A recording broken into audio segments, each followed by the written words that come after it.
L'Atlético Madrid privé de recrutement, la décision d'Antoine Griezmann donc qu'il a donnée ce matin dans Téléfoot, il reste à l'Atlético Madrid alors qu'il avait envie de quitter le club et d'aller notamment peut-être à Manchester United. Est-ce que sa décision met un frein à sa carrière? Vous réagissez sur le hashtag L'Equifoot. Pierre, comment est-ce que vous interprétez la décision de Griezmann? Est-ce qu'elle met un frein à sa carrière selon vous?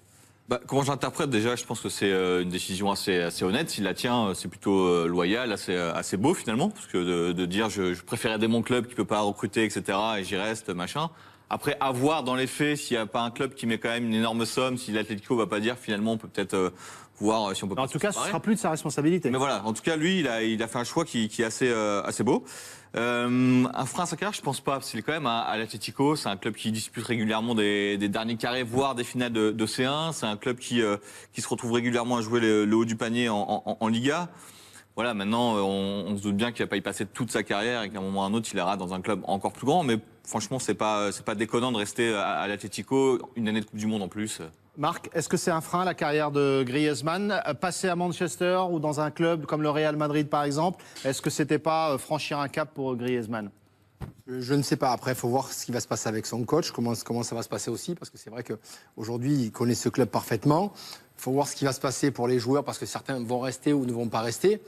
Intérêt de recruter, mais il y a sûrement d'autres joueurs qui vont peut-être partir. Mais pour Griezmann, on a l'impression qu'il avait tellement programmé de passer un cap que rester un an de plus, est-ce que ça peut être embêtant pour la suite de sa carrière?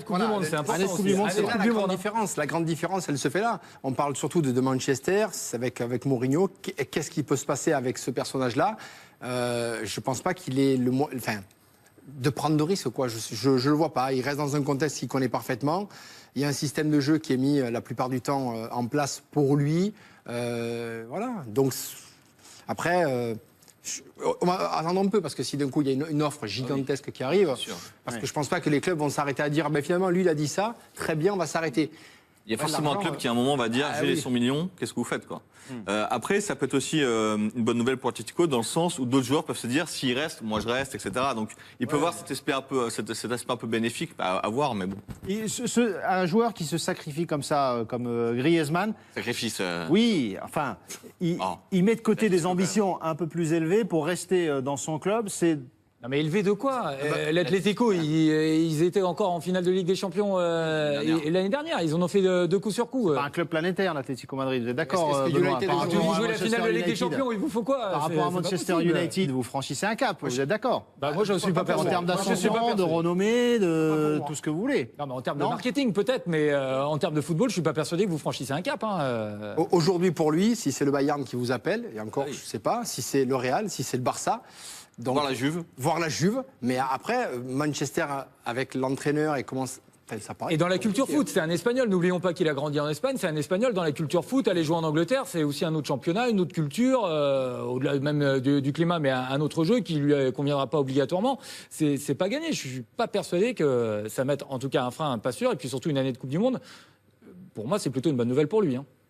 Pour conclure, Pierre, c'est un mal pour un bien pour Griezmann finalement? Pour conclure, on est début juin, c'est une déclaration de bonne intention et voilà, mercato, on sait tous comment ça se passe. S'il y a des grosses offres qui arrivent, tout peut changer. Suffit que le Real arrive vraiment pas à ramener un joueur comme Mbappé. Ça fait quand même une belle enveloppe de 100-120 millions d'euros. Personne ne dit qu'ils vont pas la mettre en plan B sur Griezmann ou je ne sais quoi. Il peut se passer 10 000 trucs d'ici fin août. Et peut-être qu'on aura oublié cette déclaration. Il peut être le Rougerie de l'Atlético. Il va peut-être être l'Aurélien Rougerie de l'Atlético. Imaginez, c'est fantastique. C'est pas le destin a priori auquel il prétend pour l'instant. Là, il est bien parce qu'il est sûr qu'on lui reprochera jamais rien à l'Atlético. C'est le meilleur joueur du club. Cette année, quand le club était moins bien, lui, il a quand même été toujours à la hauteur de son statut. Donc il est dans une position de confort assez logique. Antoine Griezmann qui déclare donc qu'il restera à l'Atlético Madrid après la sanction du tribunal arbitral du sport. On continue à parler.